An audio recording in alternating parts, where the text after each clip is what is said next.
Cet accord fait très peur à certains, à commencer par les agriculteurs européens. On retrouve notre correspondant Paul Germain en direct de Bruxelles. Paul, est-ce que la dernière version de cet accord est en passe de rassurer ?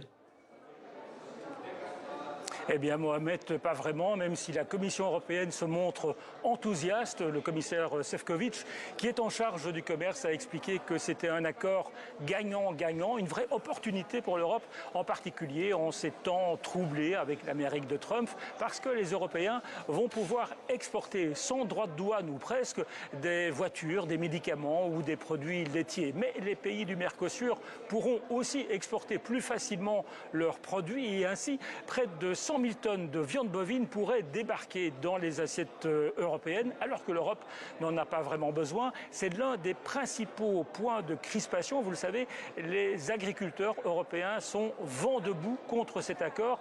Ils parlent d'une concurrence déloyale. Du coup, pour faire passer la pilule, eh bien, la Commission européenne a imaginé un mécanisme de sauvegarde, une possibilité de suspendre l'accord si, par exemple, un pays européen se retrouvait tout à coup submergé de tel ou tel produit du Mercosur. À voir maintenant si cela suffira pour convaincre des pays comme la Pologne ou la France. Emmanuel Macron a toujours fait de la résistance jusqu'ici. Il faut préciser que les 27 doivent encore ratifier le texte proposé par la Commission. Bref, la messe n'est pas encore dite, d'autant que le Parlement européen, où je me trouve, doit aussi donner sa bénédiction.